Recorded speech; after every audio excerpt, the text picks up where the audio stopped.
Good afternoon, everybody. Thank you for braving this weather and for the democracy in action if you're all outside the door of people protesting as well. So thank you for joining us. This is an installation or a picture of a session of the Ditoko program that unites our two campuses in Indianapolis and in Bloomington, and it addresses issues of civil society. And we like to think of civil society as animated by philanthropy and voluntary action for the public good. Today we will hear about the promotion of democracy, which in some ways was the very purpose of the Tocqueville's classic work, Democracy in America. It was intended for a French audience.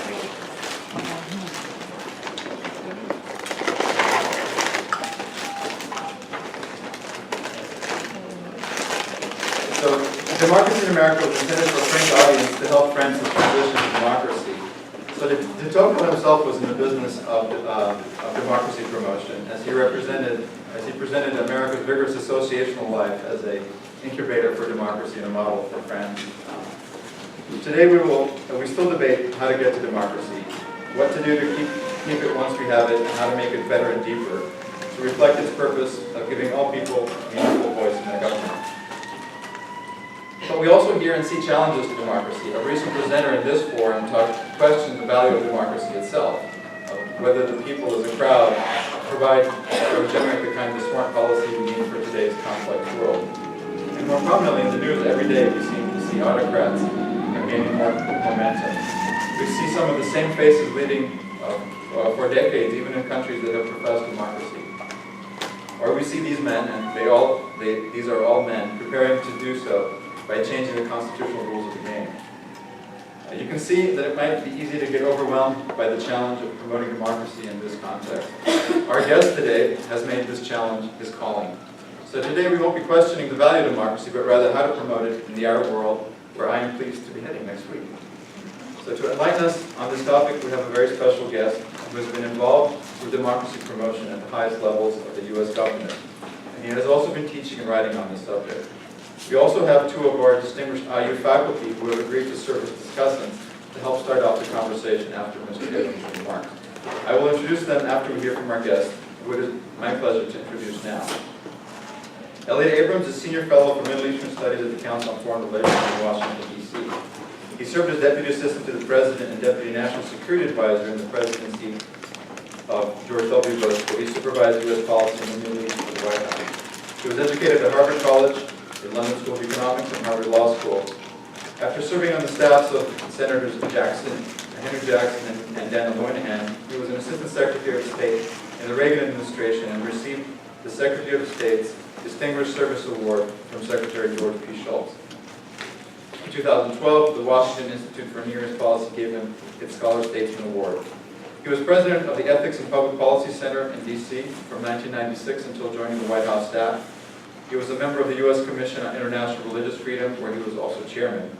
He has also served as a member of the U.S. Holocaust Memorial Council, which directs the activities of the U.S. Holocaust Memorial Museum. He is a member of the board of the National Endowment for Democracy and teaches U.S. foreign policy at Georgetown University's Edmund A. Walsh School of Foreign Service. He is the author of 5 books, most recently the book he will speak on today, Realism and Democracy, American Foreign Policy After the Arab Spring. Please join me in welcoming Elliott.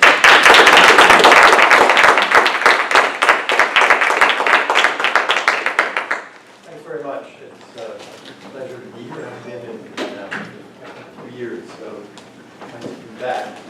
I think we should start with a word about the Arab Spring and asking what was it, because I think that's the newest version of democracy in the Middle East. And I want to use the word legitimacy, which I think in a certain way is less emotive than democracy. The governments that were overthrown because they were illegitimate. Now, legitimacy comes in a number of forms. In the United States, we think democracy is the best form. I'm not going to argue that point, but I think it's still widely accepted. But there are other forms of legitimacy. there is monarchic legitimacy, and that's reasonably widespread in the Middle East, Jordan, Morocco, the Gulf countries. We can discuss the quantum of legitimacy that each particular monarchy has. But there is certainly some, and it is not an accident, it's not a coincidence, that none of the monarchies were overthrown. And then there's what I call performance legitimacy. That is, people look at their government and say, well, these people seem to know what they're doing. Edelman Worldwide, the public relations agency, does a survey on this every year. And they find that, they have found for decades that, for example, Singapore and the UAE rate very high. Because people think, well, these are effective, efficient governments. Democratic? No. Or certainly not in the UAE. There's no democracy whatsoever. But the populace seems to think they're doing a pretty good job. If you go back to the Arab Spring, Ben Ali in Tunisia, Mubarak in Egypt, Gaddafi. Well, there's no monarchical legitimacy. There's no democratic legitimacy. These were fake republics. And there's no performance legitimacy. Who was better off in any of those countries because the dictator was there stealing everyone's money? So they're illegitimate. Now, why did the Arab Spring happen when it did? I think it's partly accident. I mean, that incident in Tunisia that leads to the spread of revolts around the Middle East. But the notion that there was a governance problem, a democracy problem, had been in the air. In 2002, the UN Development Program, UNDP, published a thing called the Arab Human Development Report. A report written by Arab intellectuals that said, why are we behind? What's the problem? And their term was democracy deficit. So these ideas had been around. I think the United States contributed in some way by insisting on elections in Iraq. And remember, after the killing of Rafiq Hariri, Cedar Revolution, Lebanon became a democracy. So these ideas were around. The question that I'd like to address for just a few minutes is, why should we not always and everywhere support the expansion of democracy? And the answer that you get is basically, it would be nice. I mean, sure, it's a good thing. But we can't, it's too dangerous. The world is too dangerous. We can't afford it. We can't afford it because the Islamist extremists might take over. Now, to me, this is a very familiar argument from the Cold War. The argument there was communists will take over. There is a famous Franklin D. Roosevelt line when someone says to him about the American ally, the dictator of Nicaragua, the first, Anastasio Somoza, he's the son of a bitch. And Roosevelt replies, yes, but he's ours. So, and that view was a popular view throughout the Cold War, that in principle, we would prefer that every country be a democracy, but it's too dangerous. You open the political system, you permit free elections, and the communists may take over and they win. Now that argument began to be rejected. And that is the argument that was rejected by John F. Kennedy in the Alliance for Progress.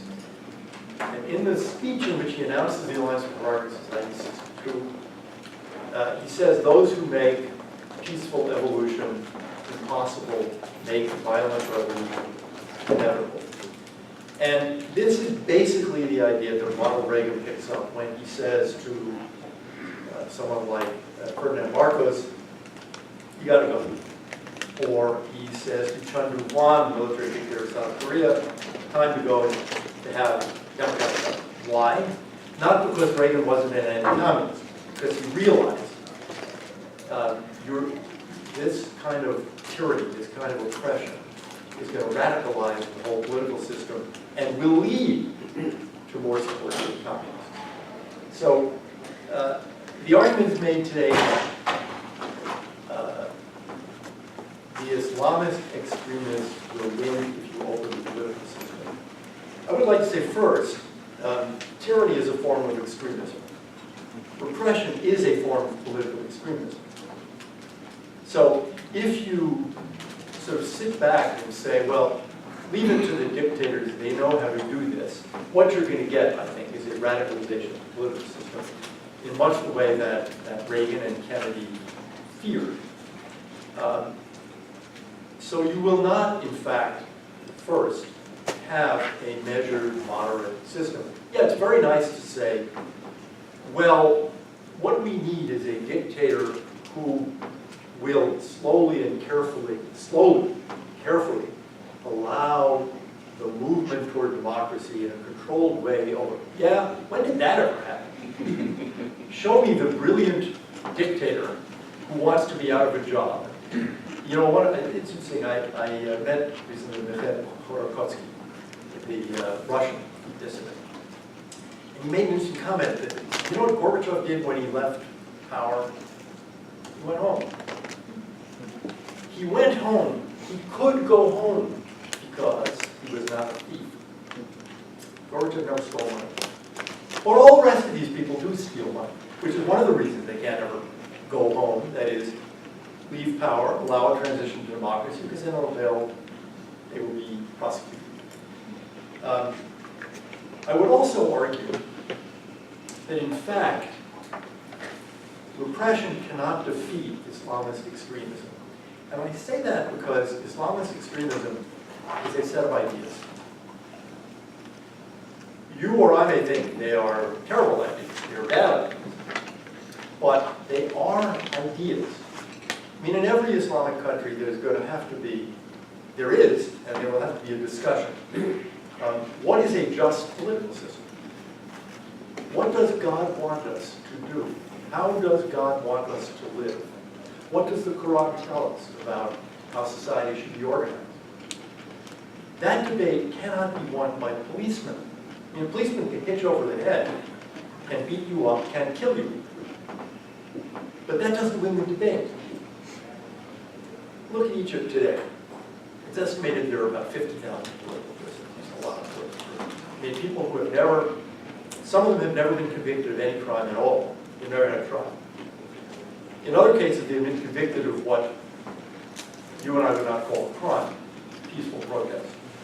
So put 50,000 of them in prison. What do you think is going to come out 5 years later?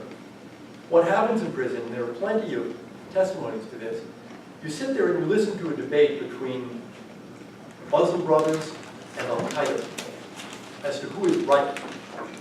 And they get a lot of proofs. Because the people they're talking to are unjustly imprisoned and wondering what went wrong with the society and the government. That's not a way to defeat Islamism. Take Turkey. Turkey's had several rounds where you see Islamists winning an election. And what did the army do? Had a coup. Right? So you have a military dictatorship for a while. You put everybody in jail. You dissolve the party that won the election. Say the Welfare and Justice Party. So, 3 years later, 5 years later, you have another election. They rename themselves the Welfare Party, and they run, and they win again. So you do another coup. You end up with Erdogan. What I mean is that a coup is not a debate. You don't dissuade anyone of bad ideas. You don't persuade anyone that your ideas are better. The way to defeat the ideas is ultimately to have an open debate in which better ideas can drive out worse ideas. And I would suggest to you that if you look at the Islamic world, this happens very frequently. Islamists tend to do best in the first election, and then start losing in the second and third election. We've seen this in Indonesia, we've seen it in Malaysia. We saw in Egypt, in a sense, that the Muslim Brotherhood wins the election very narrowly. They govern as if they had won 95-5, and after a year, just about everybody in Egypt who wasn't a Muslim brother wants them out. So they don't do very well. First of all, they don't know how to govern. They govern badly. They don't have any ideas about, let's say, the economy, how to create jobs. Secondly, when they come in, it's one of the reasons they win, they have a kind of halo of integrity. one of the reasons they have a halo of integrity is they've been out of power, so no one's ever offered them a bribe. Well, people start offering bribes to people who are ministers and deputy ministers, and guess what? Someone will take the bribes. So you can see this in Hamas, Gaza, for example. They lose the halo pretty quickly. And then in the second and third election, of course, the trick is to make sure there is a second and third election, they start losing. So I don't think we have to take the position, well, I'd like to do all that, but the Islamists will always win. I don't think there's much evidence, actually, that they will win and win and win. Now let me turn, because I don't want to talk too long. 1 second. I got another 10 minutes. I want to discuss the question of civil society and politics just for a few minutes. U.S. democracy promotion programs tend to support civil society a lot. And there are a number of reasons for this. Some of them are bad reasons in the sense that the civil society NGOs in many places are run by people who talk like us, if you will. They have been educated in the West very often, in the U.S. very often, speak English. They live in the capital city, they know how to do a budget, they know how to do a grant application, but very often their roots in the society are not very broad. They know London better than they know the rest of the country that they are theoretically going to lead. To persuade people my ideas are better than those ideas, that's politics. That's politics. That's not a civil society organization that may be in favor of children's rights, women's rights, water, whatever the topic is. It's not really politics. And I wanted to mention a very interesting incident that happens here a couple of decades ago involving Nelson Mandela. Princeton Lyman, former U.S. Assistant Secretary of State for Africa, former U.S. Ambassador to South Africa, wrote an article in 2014 entitled Mandela's Legacy at Home and Abroad. And it deals with exactly this question. So let me just read this. Mandela provided one more lesson about the promotion of democracy, he says in this article. And perhaps the most important of all. Sometime after this period when there is a Nigerian military dictatorship, Mandela had an opportunity to address once again Abacha's Nigeria, Sani Abacha. A group of Nigerian activists came to him, he's president of South Africa. A group of Nigerian activists came to him asking for him to renew his earlier advocacy of an oil embargo on Nigeria. They reminded him of the campaign for sanctions against apartheid South Africa and its importance to South Africa's liberation. Mandela is said to have replied, international sanctions can be helpful.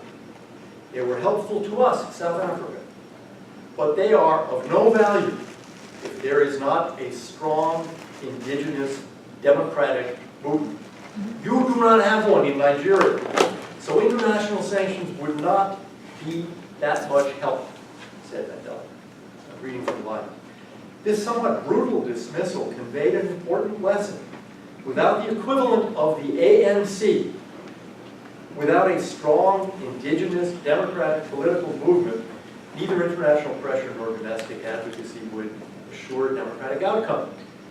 The African National Congress was not a civil society organization. It was a political movement dedicated to coming to power and governing according to the principles by which it had lived.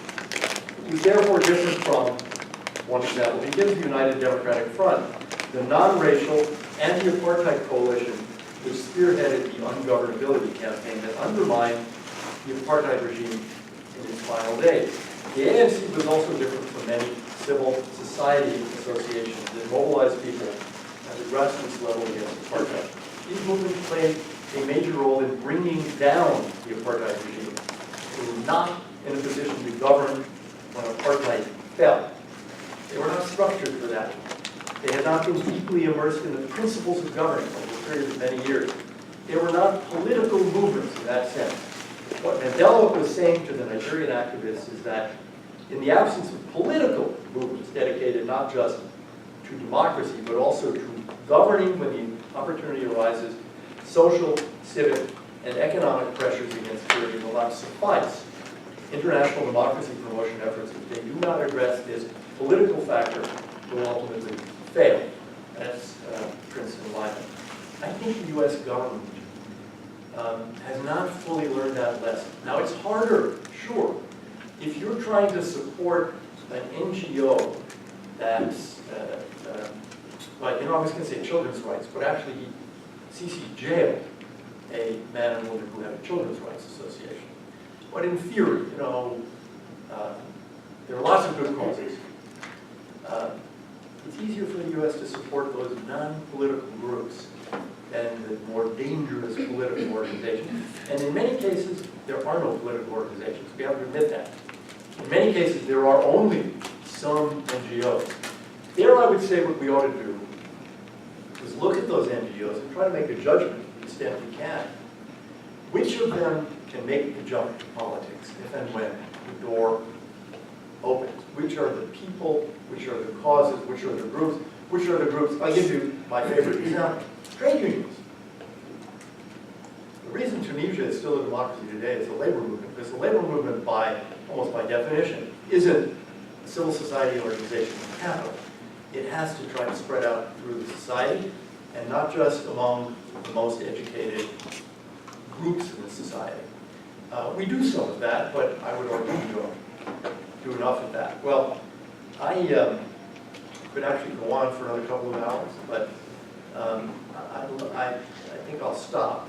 I think this is a great cause in which the United States has been engaged in many ways for decades, in some ways for centuries with Woodrow Wilson. It's difficult. In many cases, we have failed to do anything useful. In other cases, for reasons that are understandable, we are indifferent for a while to democracy. The best example, Les Nikowski was mentioning when we talked before, of course, is Stalin, the association with Stalin during World War II. But there aren't that many world wars. And there aren't that many situations like that where we really have no choices. And for the moment, at least, all we can do is be quiet about the dictatorship. Even there, time passes. After a while, we weren't quiet. I think it was reasonable to say at a certain moment in 2001 and 2002, we need to bring things, troops, among other things, into Afghanistan from the north, from the stands. So we better be a little bit more quiet about the dictatorship there. Okay, that works for a couple of years, a few years, maybe 5 years. It doesn't work forever. The situations change. So we need to keep reviewing, I would argue, the compromises we make. I'll close with this. A government is not an NGO. A government, including the U.S. government, is always making choices that involve security interests, economic interests, commercial interests, financial interests. The government is not Amnesty. The government is not Human Rights Watch. But a government should always review the policy in an effort to make sure that it is promoting democracy and supporting human rights to the degree that it possibly can. Okay, thank you very much.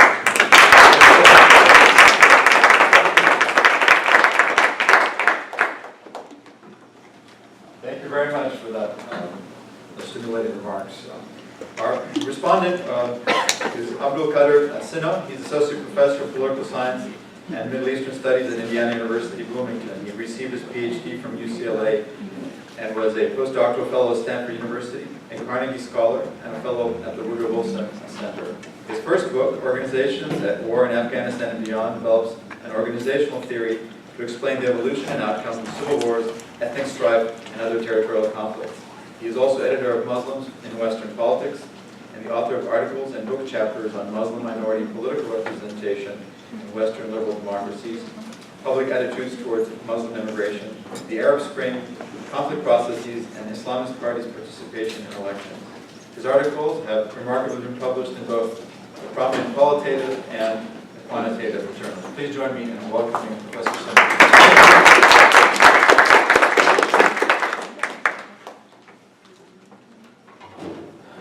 You cannot really understand the book and argument without understanding the author and the context. But we will get to that soon.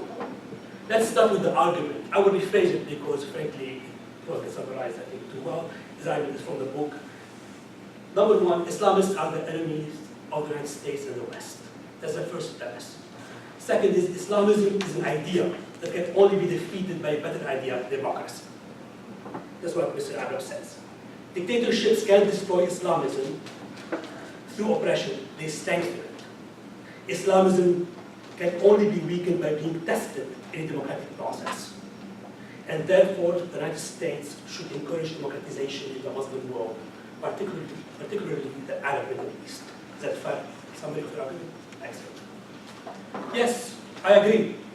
It would serve the United States quite well to have democracy flourish in the Arab world. But let's deconstruct the different components of the argument as made by Mr. Abrams. It is interesting that the author is not recommending democracy for the benefit of Arabs or Muslims. Their well-being features nowhere in the book. In an echo from his Cold War past, Mr. Abrams paints these populations as a source of potential threat, who need to be manipulated into becoming a more Western-friendly and accommodating bunch.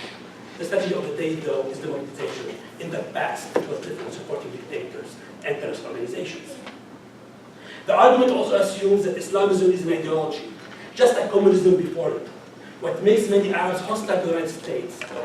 That makes Arabs hostile to the United States? No. Islamism is not the source of anti-Americanism. Islamist organizations are popular in part because they are the only one today that credibly articulate Muslims' disenchantment with the United States, with the American policies in particular. They are a symptom, not the drivers.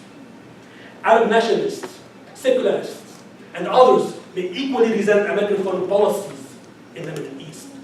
If it weren't Islamists, it would be somebody else. Before that, indeed, it was Arab nationalists. The problem is American policies, like some of which you championed under two administrations, not an ideology.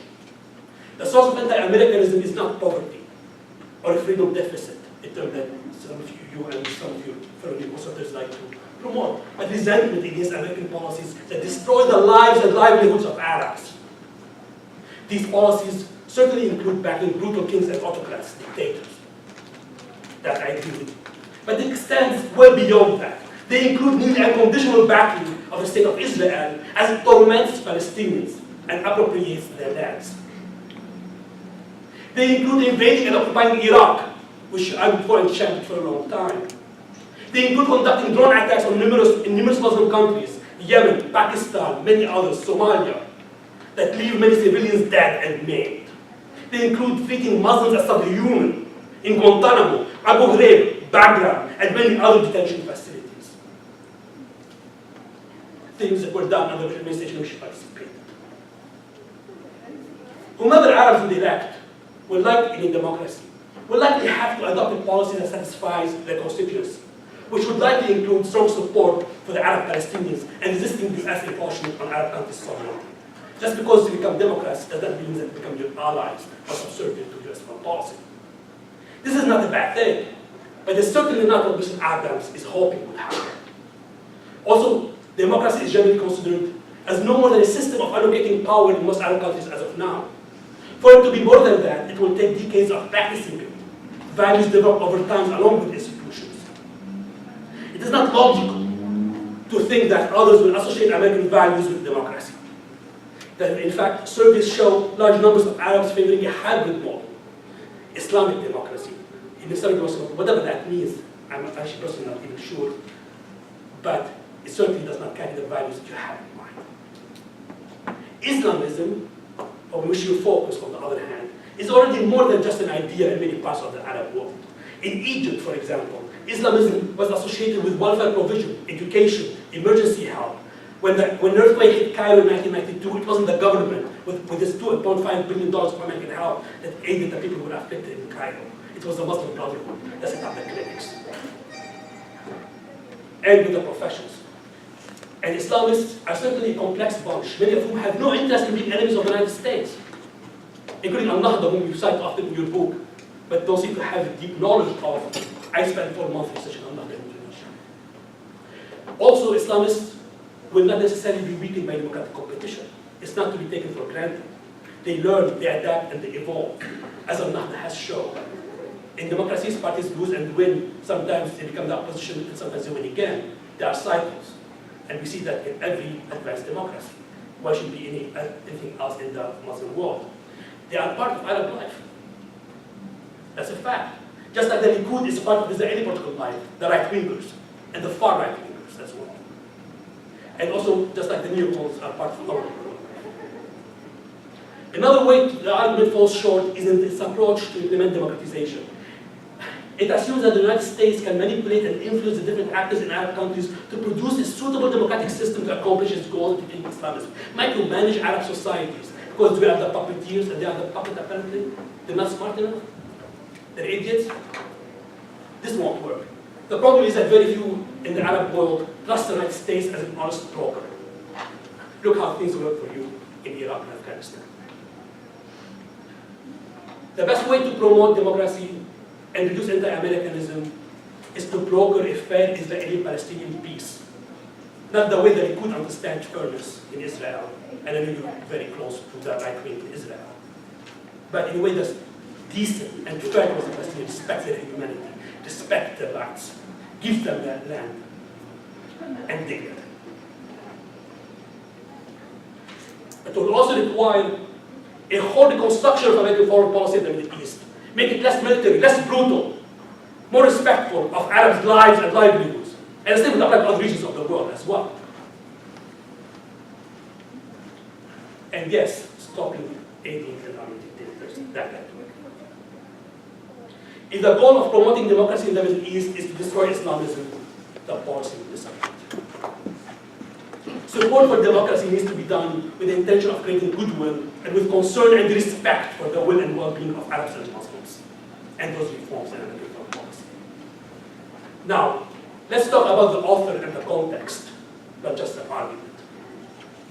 Why would Mr. Abrams, who the record shows, it's well known, it's public knowledge, there's no discussion about that, broke US laws by organizing the financing of terrorist organizations and backing brutal regimes in Central America, why would he now be supporting the promotion of democracy? I don't know. I can't read the man's mind. But the text, the book itself, and his own past provide some clues, which may be right or wrong.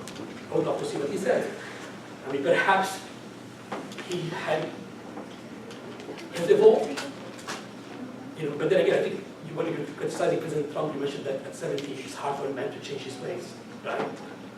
Anyway, the book is clearly a partisan tract that uses the issue of democratization and foreign policy in the Middle East to attack the Obama administration and praise the Bush administration's presumed promotion of democracy. That's how it reads. One paragraph, one page criticizes Obama. The next one says how amazing the Bush administration was in its foreign policy in the Middle East.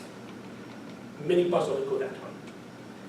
So it could be an effort to rehabilitate the neocons who engineered the disastrous invasion of Iraq, or Mr. Abrams personally, who was considered to be a candidate for Assistant Secretary of State, and maybe hoping for a non-core in policy, so his ideas, trying to push his ideas in government. Another clue comes from the way the neocons sold the war to Americans and to the world, the Iraq War in 2003, to the Americans and to the world as a whole. That also offers clues. Besides providing falsified intelligence to justify why the United States would invade Iraq, many neocon ideologues in the Bush administration, including Mr. Abrams, by the way, who advocated for this war way even before 9/11, argue that they are motivated by the desire to bring democracy to Iraq, and that Iraqis will jump at the opportunity. They're doing them a favor.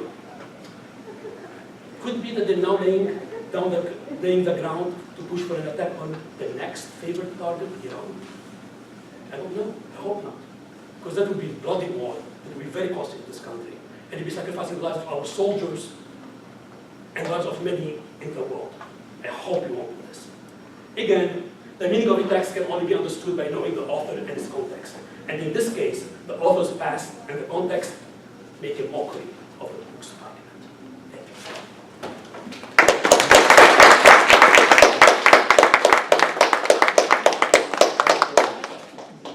Our second discussant is very familiar to those of you in our school. He is a professor emeritus and senior counselor and has been a key figure in the evolution of the world's first school of philanthropy. He's an expert in volunteering and civic engagement, nonprofits and public policy, civil society, comparative perspective, education and social welfare policy, and social entrepreneurship.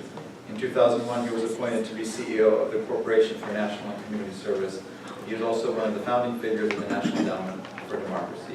A graduate of Franklin Marshall College, he received his doctorate from Harvard University. Please welcome him.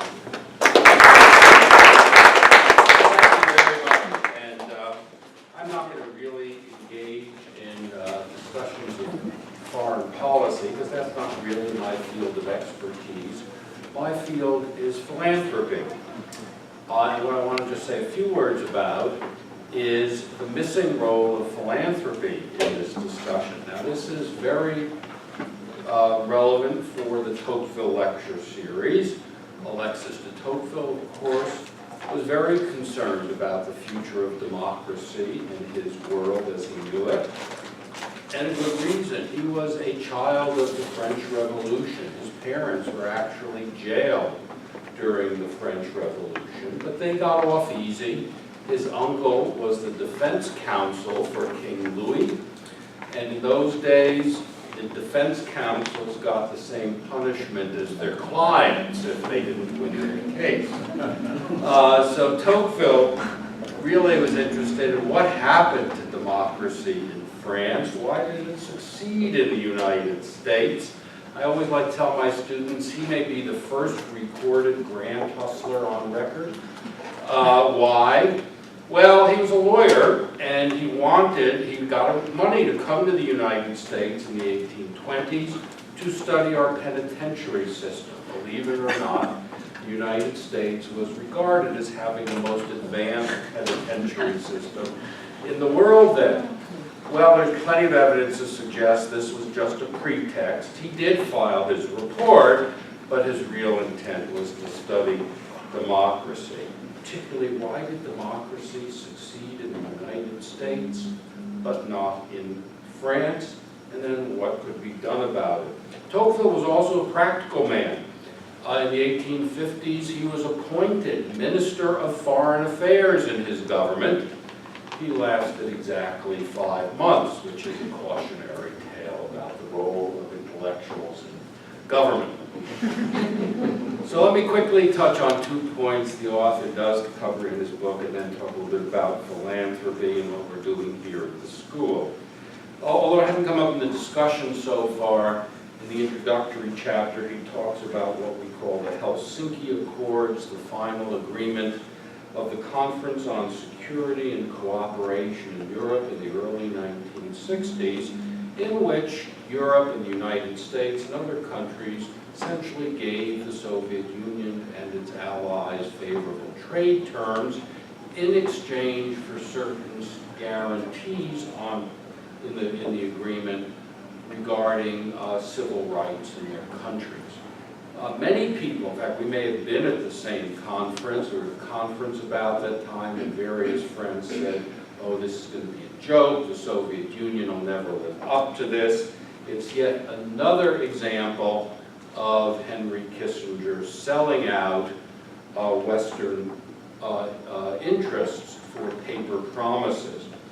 In fact, we know in hindsight that the Helsinki Accord proved to be very important, as Elliott recounts in his books. It spawned, among other things, Helsinki watch groups in the countries of the Soviet bloc. And those, along with other kinds of groups that were springing up to deal with problems that the state wasn't addressing. The one most interesting to me is what do you do with all those veterans returning from Afghanistan in the 1980s, 70s and 80s? Well, there were nonprofit groups springing up to do so. And this, of course, ran against what the government, Communist Party was trying to do, which was to atomize, to create there were certainly unions in the Soviet Union, but they were controlled by the government. There were other kinds of groups, youth groups and so on, but they were controlled. The idea was that individuals would not be able to form their own groups, but would have to relate to one another through official groups. The Helsinki Accords helped change that and helped build in that country what we like to call social capital, the networks of relationships that can be used in a variety of ways, and as it happens, and we can trace figures from this era used for social change. The second area that he touches on at greater length in the book has to do with Arab Spring, and here too he talks about the policy, which has been documented in articles by Sherry Berman and others. The Mubarak government really just tried to squelch civil society except for religious groups. And one reason, as Professor Sino says, that the Muslim Brotherhood was there to provide relief is that there wasn't the equivalent of the Red Cross, or to the extent it existed, it really didn't function separately from the government. It's the absence of alternative organizations, as Elliott says in the book, it makes a non-peaceful, that makes a transition much harder, and that's what leads him to be critical of funding for civil society. But here I think Tocqueville has something to teach us. In the famous chapter on civil associations and the role they played in American democracy, it's followed. The very next chapter is on political associations, which he regards, using the word from the Harvey Mansfield translation of the book, as the perfection of civil associations. He doesn't mean that they are better. He means that they grow out of it. You and your neighbors are trying to address a problem in your community, and you go as far as you can through voluntary effort. Then you realize something more than that is going to be called for, and that might involve, if conditions are right, political action. So I would like to defend really the relationship between civil society and political groups. I agree completely. It is much harder for funders, private ones as well as public ones, to fund political groups, but one shouldn't despair at funding civil groups because they have a way of becoming political groups as well. Finally, let me just talk a little bit about private philanthropy in related areas such as volunteering, remittances, and even corporate direct investment, which has a social effect. This is not really covered very much in the book, but here at the School of Philanthropy, we have just taken over the research and publication of two indices. One is an index of global philanthropy and remittances, and the other is an index, probably going to change the title, but it's called right now the Index of Philanthropic Freedom. The first tries to get a comprehensive sense of this private aid, the other, the legal and political conditions that either help or hinder the giving of that aid. It turns out, if you total it all up, and we can argue about what's the right metrics and so on, this private aid vastly exceeds government aid. Vastly. Now, obviously, much of it is going into traditional humanitarian causes, relief, medicine, education, but a sizable portion also goes for social, economic, and political development. And this is a long tradition in American philanthropy. In the 1820s, 200 years ago, donors were donating money to buy, yes, rifles for the Greek struggle for independence. There have been all sorts of things. When I visited Beijing the first time, I was privileged to visit a think tank, a market-oriented think tank called the Unirule Institute for Economics, run by an incredible figure in Chinese economic history, Yu Mao, who had been imprisoned and tortured during the Cultural Revolution, but had sustained it and ran this.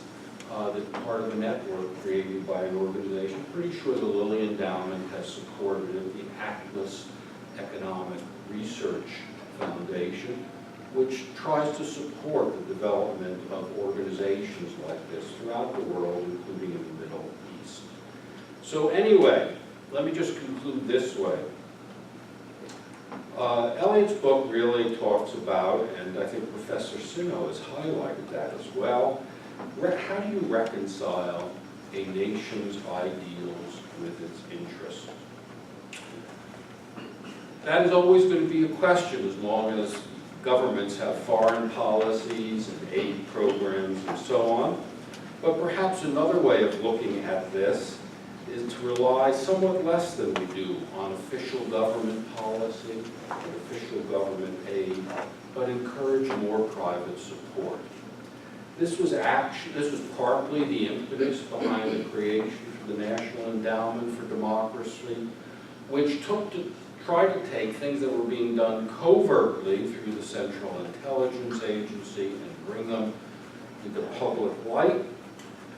It is still, however, and it's not because its president hasn't tried, almost entirely dependent on grants from the United States government, which is not, in my opinion, a good thing. There are also some serious obstacles in legal problems. Mr. Putin, for example, has expelled the National Endowment for Democracy and the Ford Foundation from Russia. And there ought to be, just as we're concerned about trade and other kinds of international agreements, there ought to be some understanding reached about the flow of philanthropic capital, you might say. Nor does all the money have to be external. Philanthropy is growing in places like China, portions of the Middle East, and elsewhere. It's more significant than we give it credit for, and that could be used as well. So, let me conclude by saying I think Elliott Abrams has made a useful contribution in showing the opportunities and challenges for government policy in promoting human rights and democracy. But one of the key achievements of the United States and other liberal countries generally is creating room for private organizations to pursue moral objectives too. That's not without its dangers, including that it will support courses that are not perceived by the government of the day to be in U.S. interests. But perhaps we need to do another book entitled Idealism and Democracy, Philanthropy after Arab Spring. Thank you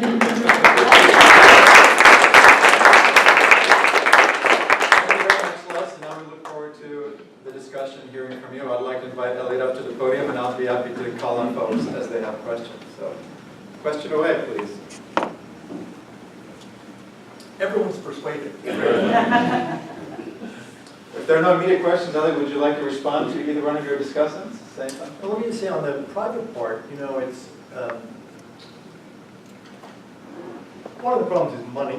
Obviously, the amounts available to do enough.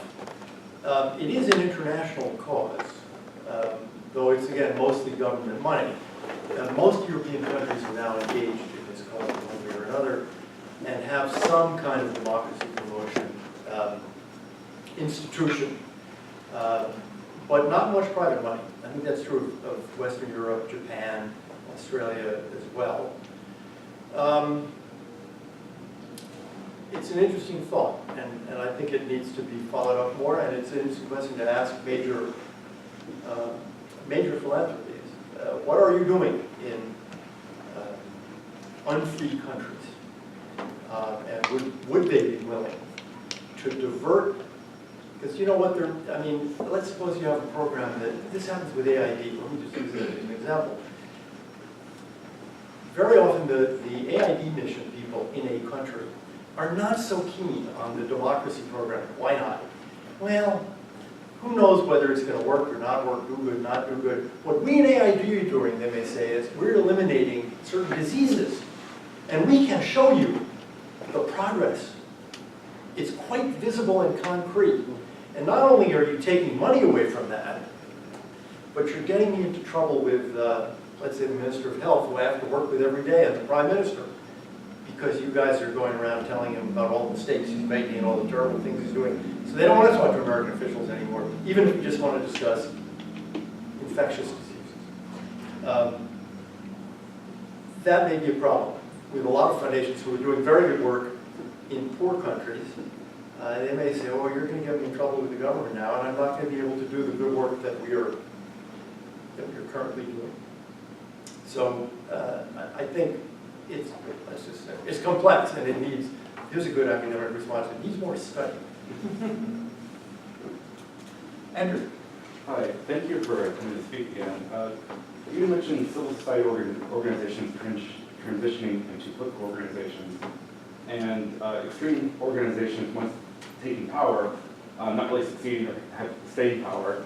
Could you talk about maybe Hezbollah in those contexts as a case study? Or Yeah, I mean, again, it's, each case is different, and this is a complicated case. I mean, for one thing, it represents one particular community. I don't think you find Druze or Christian or Sunni Lebanese voting for Hezbollah.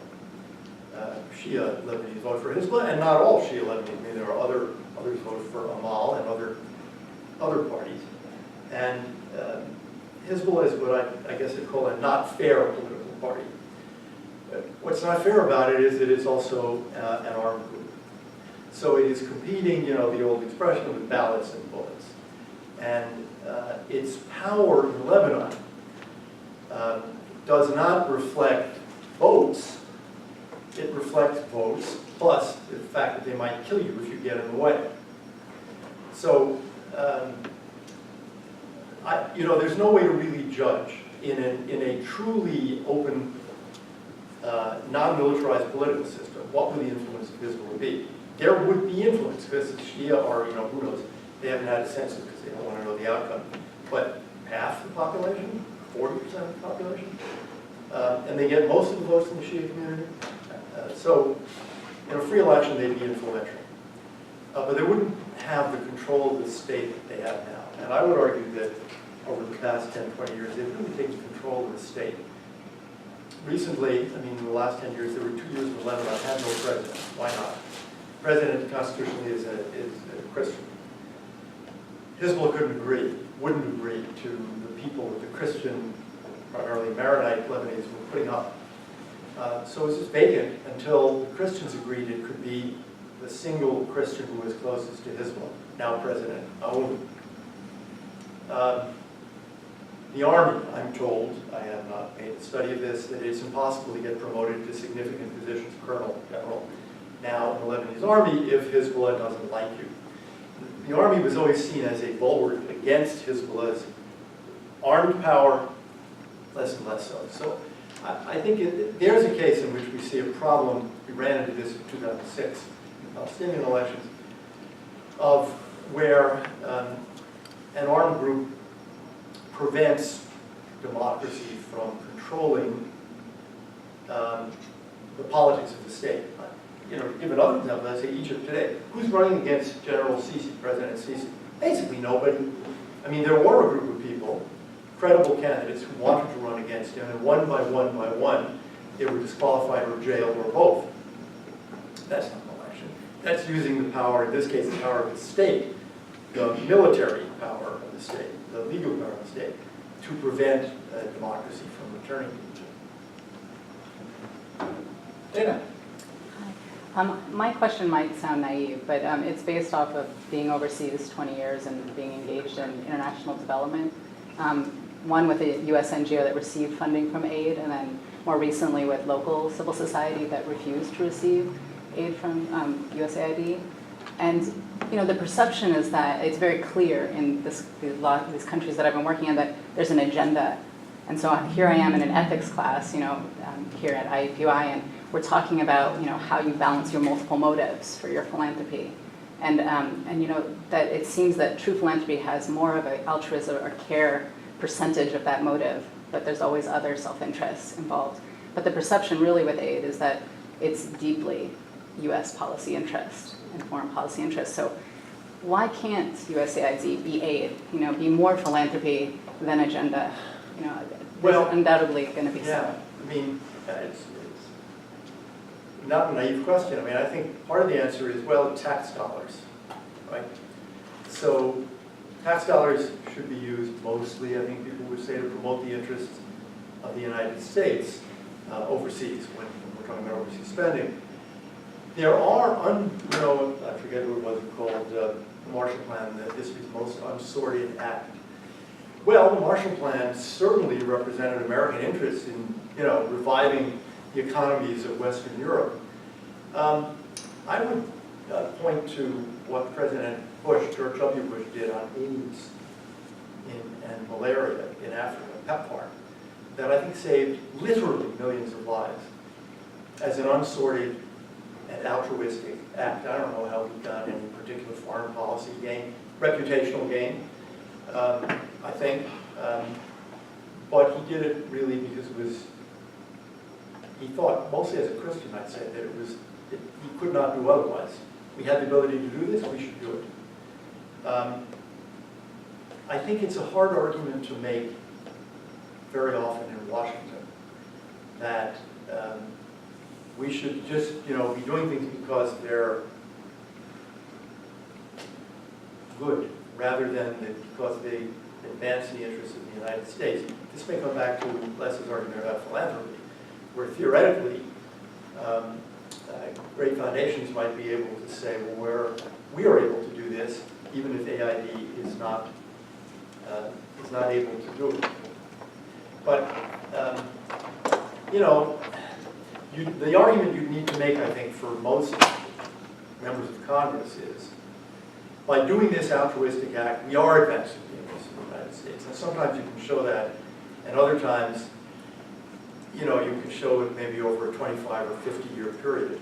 And then, of course, we're in a gigantic deficit. So you're always going to be asked by members of Congress or the administration, do we really have to do this? It's nice, but do we really have to do this? We're spending money we don't have. And then you get into that argument. And woman up here? Hi, I'm a college student here at IUI. Last year I interned for the United Nations Department of Economic and Social Affairs, and we were told to help volunteer at the 55th Commission of Sustainable Development. So the main premise of the commission was to talk about the civil society's roles and how the UN can push towards Agenda 2030 and the SDGs. I was wondering, in your opinion, what's your role for the UN and civil society in promoting U.S. democracy in other countries? Well, there's a problem with the UN, which is, what is the UN? The UN is an organization made up of whatever it is now, 195 governments. Civil society is really not strongly represented in the UN. It's there, but basically it's the governments in a bunch of places. In the Security Council, a small number of governments. In the General Assembly, all the governments. So you're unlikely to get things done that governments don't want to have happen. So sometimes that's fine. Let's take the example of eliminating certain diseases. Governments are going to say that's fine. But if you move in the direction of, let's use a word like democracy or human rights, you're going to have a tougher time. People passed the resolution, but they won't, allow anything to be done about it in many cases. And I think that there's a tendency to demonize the UN as if the UN Secretariat controlled the whole organization, when it's in fact the members. You don't like the voting, you don't blame Guterres, now the Secretary General. He doesn't vote. You blame the members. And I think that's the structure of the UN. There's no way around that. But it does limit the degree to which civil society organizations can affect what the UN does. I have time for one more question. Raphael? So it seems that the U.S. frequently uses words in promoting democracy. You mentioned that there are strategic interests for this, security reasons, economic reasons, but so the example of the relationship with Saudi Arabia is one example. And I wanted to know if you can speak more on that, and then also if you can respond to Professor Sino's statement that it's really difficult for most of the Arab world, and I would say not just the Arab world, not just limited to the Arab world, to see the U.S. as an honest peace broker in this effort to promote democracy. Speak on that a little bit more. I'm sorry, the first part. Well, the United States relationship with Saudi Arabia and how Yes, that goes with I was actually there 3 weeks ago now. Well, the United States, I think, for the longest time has taken the view that we don't want to talk about that. Democracy in Saudi Arabia, we don't talk about that. And when you discuss anything related to it with the Saudis, religious freedom, for example, the answer you've got very often, religious freedom, they would say, well, you can't have that in Saudi Arabia. Because this is the home of the prophet, and I remember saying, well, wait a minute, every other country in the Arabian Peninsula, every other country allows churches. So you're saying your interpretation of your religion and the Quran is that all those churches should be closed? Yes. So, what do you do with that when you're an American? You just say, well, I think that's wrong. I don't, it's not our view. But I would say a couple of things. And I would just make that other point. The other argument they always made was, you don't understand Saudi Arabia. See, you don't understand how conservative this society is.